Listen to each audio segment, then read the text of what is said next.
Welcome to signal TV. మాజీ ముఖ్యమంత్రి KCR, BRS అధినేత, ఆయన నిన్న టీవీ9లో 4 గంటలు మార్దాన్ డిబేట్ అయింది. చాలా ప్రశ్నలు, నిజానికి జనాలలో ఉన్న చాలా ప్రశ్నలు టీవీ9 యాంకర్ రజనీకాంత్ సంధించారు. అన్ని విషయాలు తెలంగాణ ప్రభుత్వం రాకముందు నుంచి అసలు ఉద్యమంలో ఏం జరిగిందో అక్కడి నుంచి స్టార్ట్ చేస్తే, తర్వాత 9.5 సంవత్సరాల ప్రభుత్వము, తర్వాత ఈ 4 నెలల ప్రతిపక్షము, తర్వాత ఇప్పుడు ప్రభుత్వ వైఫల్యాలు, లేకపోతే గత ప్రభుత్వం మీద వస్తున్న ఆరోపణలు, అప్పులు, కేసులు, phone tapping, Delhi liquor scam, ఎమ్మెల్యేల జంపు జిలానీలు, తర్వాత కేసీఆర్ తిట్లు, ఈ మధ్య రేవంత్ రెడ్డి తిట్లు, ఇట్లా మొత్తం కూడా చాలా ఇంట్రెస్టింగ్గా జరిగింది. నిజానికి 4 గంటల ఇంటర్వ్యూ అనేది జనాలను ఒక దగ్గర టీవీ దగ్గర కూర్చోబెట్టడం చాలా కష్టం. రిమోట్ ఉంటుంది, టకటక మార్చేస్తుంటారు. కానీ కేసీఆర్ స్పీచ్ 4 గంటలు చాలా ఆకట్టుకునంగా ఉంది అనేది నెటిజన్స్, మనకు సోషల్ మీడియాలో నెటిజన్స్ ఇస్తున్న ఫీడ్బ్యాక్ అంతా చూస్తే వాళ్ళు తిట్టేవాళ్ళైనా అక్కడ చూస్తున్నట్టే లెక్క. నెగిటివ్ కామెంట్స్ వస్తున్నా ఆ నెగిటివ్ కామెంట్స్ కూడా కేసీఆర్ స్పీచ్ని వింటున్నట్టు లెక్క. సేమ్ పాజిటివ్ కామెంట్స్ నెగిటివ్ కామెంట్స్ను డామినేట్ చేసినాయి. చాలా వరకు పాజిటివ్ కామెంట్స్ చాలా వచ్చినాయి. చాలా రోజుల తర్వాత నేను అబ్జర్వ్ చేస్తూ వస్తున్నా, గవర్నమెంట్లో ఉన్నప్పుడు లాస్ట్ 1.5 ఇయర్ నుంచి కేసీఆర్ మాట్లాడినా, కేటీఆర్ మాట్లాడినా, ఎవరు మాట్లాడినా మొత్తం నెగిటివ్ కామెంట్స్ వచ్చేది. ఒక 100 కామెంట్స్ వస్తే ఒక 80 కామెంట్స్ నెగిటివ్ వచ్చేది వాళ్ళ మీద. కానీ నిన్న కామెంట్లలో కేసీఆర్ మాట్లాడుతున్నప్పుడు వచ్చిన కామెంట్స్ కావచ్చు, తర్వాత లేకపోతే ట్రోల్స్ కావచ్చు, ఇవన్నీ కొంత ట్రాక్ చేంజ్ చేసినట్టుగా కనిపించింది. వాళ్ళ మీద ఉన్న నెగిటివిటీ నుంచి కొంత పాజిటివ్ కామెంట్స్ చేసినట్టుగా కనిపించింది. ఆయన స్టార్ట్ చేయడంతోనే తెలంగాణలో ఏం నడుస్తుందంటే, దేవుళ్ళ మీద ఓట్లు, కేసీఆర్ పైన తిట్లు అని ఒక సింగిల్ డైలాగ్తో స్టార్ట్ చేసినారు. అంటే ఈ మధ్య జరుగుతున్న పరిణామాలు, దేవుళ్ళ మీద ఓట్లు రేవంత్ రెడ్డి పెడుతున్నారు, సేమ్ టైం తిట్లు కేసీఆర్ మీద పడుతున్నాయి. కాబట్టి ఆ డైలాగును అట్లా సింపుల్గా చెప్పేసిండ్రు. కానీ 4 గంటల ఇంటర్వ్యూలో ఎక్కడ కూడా రేవంత్ రెడ్డి పేరు తీసుకోలే. ముఖ్యమంత్రి అన్నారు తప్ప ముఖ్యమంత్రి రేవంత్ రెడ్డి అనలేదు. బహుశా రేవంత్ రెడ్డి పేరు తీసుకోపోవడానికి కారణాలు ఏందో తెలియదు. రేవంత్ రెడ్డి వ్యవహరిస్తున్న తీరువా, రేవంత్ రెడ్డి తిట్లతో కేసీఆర్ కొంత అసహనంతోనో అసంతృప్తితోనో ఉన్నారా, లేకపోతే అట్లాంటి తిట్లు తిరుగుతున్న వ్యక్తి పేరు చెప్పకూడదు అనుకున్నారా, లేకపోతే అనవసరంగా రేవంత్ రెడ్డి పేరును వాడకూడదు అనుకున్నారా తెలియదు. అంతకుముందు ప్రతిపక్షంలో ఉన్నప్పుడు, కాంగ్రెస్ ప్రతిపక్షంలో ఉన్నప్పుడు, రేవంత్ రెడ్డి ప్రతిపక్షంలో ఉన్నప్పుడు కూడా రేవంత్ రెడ్డి పేరును చాలా తక్కువ 1-2 సార్లు మాత్రమే కేసీఆర్ తీసుకున్నారు తప్ప ఎప్పుడు తీసుకోలేదు.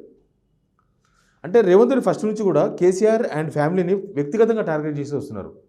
ఆయన ఎప్పుడు సబ్జెక్ట్ కన్నా ఎక్కువ, ఆయన ఒక ప్రెస్ మీట్ పెట్టిన అనుకోండి, ఒక గంట సేపు ప్రెస్ మీట్లో, 60 నిమిషాల ప్రెస్ మీట్లో రేవంత్ రెడ్డి 40 నిమిషాలు కేసీఆర్ లేకపోతే కేటీఆర్ లేకపోతే కవిత వాళ్ళని వ్యక్తిగతంగా తిట్టే దాని మీద ఎక్కువ కాన్సన్ట్రేషన్ చేస్తారు. మిగతా 10-20% సబ్జెక్టు. ఇప్పుడు ముఖ్యమంత్రి అయిన తర్వాత కూడా సబ్జెక్టు తక్కువనే ఉంది. రేవంత్ రెడ్డి మాట్లాడడంలో సబ్జెక్ట్ తక్కువ ఉంటుంది, కేసీఆర్ని టార్గెట్ చేయడంలో ఎక్కువ ఉంటుంది. అది ఆయన వ్యూహం ఉండొచ్చు. బహుశా అది కేసీఆర్కి నచ్చకపోవచ్చేమో. అందుకే ఎక్కడ కూడా రేవంత్ రెడ్డి అనే పేరుని ఎక్కడ తీసుకోలే.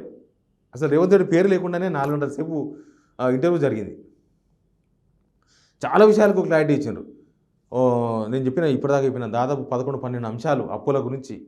అప్పులు లేని దేశం ఉందా, అప్పులు లేని రాష్ట్రం ఉందా, అప్పులు బడ్జెట్లో భాగం కదా, ఇప్పుడు కొత్త ప్రభుత్వం అప్పులు చేస్తలేదా, ఇట్లా ప్రతిదానికి కన్విన్స్గా కేసీఆర్ ఇచ్చే ప్రతి సమాధానం కూడా చాలా కన్విన్స్గా కనిపించింది. నిజమే కదా, నిజమేనేమో, అవును ఇది ఇట్లా ఎందుకు కాకూడదు అన్న ఒక చర్చ జరిగే విధంగా కేసీఆర్ స్పీచ్ అయితే మనం చూస్తే అట్లా కనిపించింది. ఇంకా దాన్ని నెగిటివ్ కోణంలో చూసినప్పుడు, ఇంకా తిట్టాలని డిసైడ్ అయ్యి చూసినప్పుడు అది ఇంకోలా కనిపిస్తుంది. ఒక మనిషిని పోరా అంటే అది నెగిటివ్గా కనిపిస్తుంది, పోరా అంటే వీడు చాలా హ్యాపీగా పిలుస్తున్నాడు, పొమ్మని చెప్తున్నాను కూడా కనిపిస్తుంది. కాబట్టి అట్లా కేసీఆర్ విషయంలో నిన్న ఆయన 4 గంటల ఇంటర్వ్యూ మాత్రం తెలంగాణ జనం చాలా ఆకట్టుకుందని చెప్పొచ్చు. ఫస్ట్ టైం ఒక 4 గంటలు కంటిన్యూ ఇంటర్వ్యూ ఇవ్వడం కూడా ఒక ఇంపార్టెంట్ ఇష్యూ. ఎప్పుడైనా గంట సేపు టీవీలో 10 నిమిషాలు చూస్తేనే బోర్ కొడుతుంది. అట్లాంటి 4 గంటలు మార్దాన్ ఇంటర్వ్యూ జరిగింది. దానిలో ఈ 4 గంటల ఇంటర్వ్యూలో కూడా ఎంతసేపటికి ప్రతిపక్షాలు ఒక మాట కూడా అనలేదు. సీఎం హోదా గురించి మాట్లాడారు. అంటే ఇప్పుడు రేవంత్ రెడ్డి కొంత హోదా తప్పి మాట్లాడుతున్నారు. ఆయన కొంత సీఎంగా ఉండాలి, వ్యక్తిగత దూషణలకు దిగకూడదు, ఆ తిట్లు లేకపోతే అవి ఏమంటారు అవన్నీ కరెక్ట్ కాదు, ఆయన కొంత స్థాయి పెంచుకొని మాట్లాడాలని మాత్రమే రేవంత్ రెడ్డికి కేసీఆర్ సూచన చేసిండ్రు. మొత్తం కేసీఆర్ స్పీచ్, కేసీఆర్ మాట్లాడిన ప్రతి మాట ఆ గతంలో వాళ్ళ ప్రభుత్వం మీద వచ్చిన ఆరోపణలు లేకపోతే వాటన్నిటికీ క్లారిఫై చేసిండ్రు. నిజంగా ఇదే ఇట్లాంటి క్లారిఫికేషన్ కనుక అసెంబ్లీ ఎలక్షన్స్ ముందు జరిగి ఉంటే ప్రతిపక్షాలు చెప్పే అవి వాస్తవాలు అవాస్తవాలు వాటికి ఒక కౌంటర్ దొరికేదని బీఆర్ఎస్ కార్యకర్తలంతా అనుకుంటున్నారు. అసలు రిజల్టే వేరే ఉండేది. కేసీఆర్ ఇన్ని విషయాలకు కనుక అప్పుడే కనుక క్లారిఫై చేసి ఉండింటే, కాళేశ్వరం ఫియర్స్ ఎందుకు కుంగిపోయినాయి అనే విషయాన్ని అప్పుడే కనుక చెప్పి ఉండింటే, లేకపోతే ఢిల్లీ లిక్కర్ స్కామ్ ఎందుకు వచ్చింది, మోడీ తీసుకొచ్చిన స్కామ్ అని చెప్పి అట్లాంటి విషయాలు కనుక ముందే చెప్పి ఉండింటే, కార్యకర్తలు ఇంత మనోధైర్యం కనుక ముందే నింపుంటే ప్రజలకు ఉండే అనుమానాలు, ఎందుకంటే వన్ సైడ్ అయిపోయింది. ప్రతిపక్షాలు కేసీఆర్ గవర్నమెంట్ను తర్వాత కేసీఆర్ కేటీఆర్ వీళ్ళందరినీ వన్ సైడ్ వాళ్ళు టార్గెట్ చేస్తూ పోయినారు. ఇక్కడ నుంచి కౌంటర్ లేదు, బీఆర్ఎస్ నుంచి కౌంటర్ లేదు. అసెంబ్లీ ఎలక్షన్స్ ముందు ఎందుకో కొంత గ్యాప్ కనిపించింది. ఆ గ్యాప్ కనుక లేకుండా ఈ క్లారిఫికేషన్స్ కనుక కేసీఆర్ చెప్పిన క్లారిఫికేషన్స్ కనుక అప్పుడు ఉండి ఉంటే ఖచ్చితంగా రిజల్ట్ వేరే ఉండేదని బీఆర్ఎస్ సోషల్ మీడియా వాళ్ళందరూ కూడా నిన్న నుంచి పెడుతూ ఉన్నారు. బహుశా కేసీఆర్ కూడా గ్రహించి వాటన్నిటికీ క్లారిఫై చేసే ప్రయత్నమే నిన్నటి 4 గంటల మారథాన్ డిబేట్గా మనకు అనిపిస్తుంది. కానీ ఆయన బస్సు యాత్రకు ముందు జరిగిన ఇంటర్వ్యూ బస్సు యాత్రకు ఒక బూస్టప్లా పనిచేసే అవకాశం చాలా క్లియర్గా కనిపిస్తుంది. ప్లస్ లోక్సభ ఎలక్షన్స్లో ఇప్పటిదాకా ఉన్న సీన్లో కేసీఆర్ చేసిన కామెంట్స్, కేసీఆర్ ఇచ్చిన క్లారిఫికేషన్స్ ఎట్లా పనిచేస్తాయి, ఇది ఒక కీలక మలుపు కాబోతుందా, మనం వేచి చూద్దాం. Please subscribe signal TV.